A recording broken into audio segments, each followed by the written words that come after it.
So today we're going to talk about how to promote a podcast. My name's Eric Siu. I'm here to help you grow and scale your business. So around scaling and I guess promoting a podcast, I guess scaling and promoting a podcast are kind of promoting it helps scaling it, right? So anyway, a couple things. When you go about promoting a podcast, people forget about the basic stuff, right? So I'm going to cover the basics first because the basics are boring.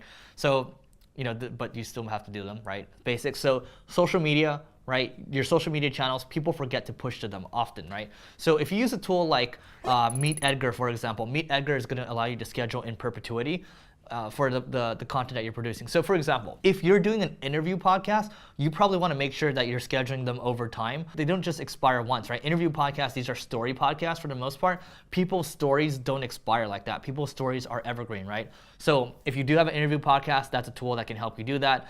Don't forget about your email list as well, right? So using an RSS, blog RSS to your email feed, you can automatically push those podcast episodes out. Obviously, the more manual you do it, the higher engagement that you're going to get. So those are kind of the basics. Those are table stakes, right? Now, again, if you want to figure out a way to automate it, semi-automate it, you can use a tool like Meet Edgar. If you want to try to fully automate it, you can use Libsyn, which is the host that I use for podcasting. And Libsyn allows me to hook it in with YouTube, allows me to hook it in with SoundCloud, Facebook, Twitter, LinkedIn as well. It's going to push to all these channels at once, right? And it's good because I don't have the time to post to all of those every single time, especially because Marketing School is a daily marketing podcast.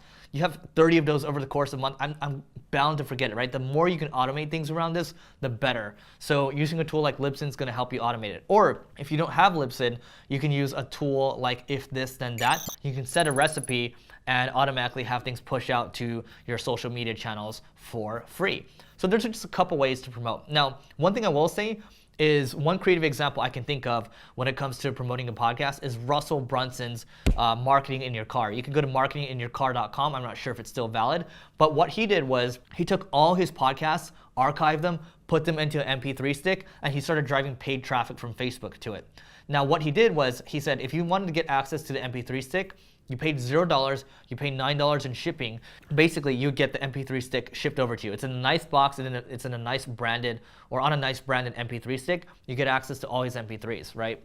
And a lot of people actually opted in for it. For every one person that paid for the $9 shipping to get the MP3 stick, he paid $15 for it. The cool thing is for every MP3 stick that he actually sold, he got subscribers for it. So you can use paid advertising to scale your listenership. I think even today, he's a number 10 podcast when it comes to marketing and business. So he's figured out a way to make it work. That's one creative way of doing it, right? Now, other creative ways is you can use a tool like Viper. That's VYPER.io. Viper.io, it's going to allow you to run contests, right? So one thing Neil and I are doing right now with Marketing School is we're offering a 90-day trial of Crazy Egg, which is worth up to $3,000. And all you need to do is go to singlegrain.com/giveaway to learn more. So you go there, you can actually get in for an entry, and you can actually, right after that, you can get in for multiple entries, right? So if you want more multiple entries, you can rate, review, or subscribe to the podcast. That's one way of promoting the podcast, because if you do that, then our podcast moves up in the charts. So paid advertising is a way that works as well. The last tip that I'll touch upon right now is kind of unintended. We have, for Marketing School, we have a show notes person that writes show notes for every single episode that we have. It gets auto-published to a WordPress blog that sits on marketingschool.io. That blog is actually gaining more traffic. We didn't build any links to it. It's just going up and to the right.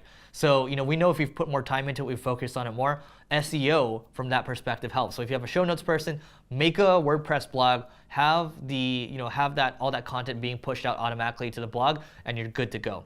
So those are just a couple ways to go about promoting your podcast. You need to promote your podcast just like how you would promote any piece of content as well. So if you're tired of not collecting a paycheck, if you're tired of not growing anymore, all you need to do is hit subscribe, and we'll give you more tips to grow. See you in the next video.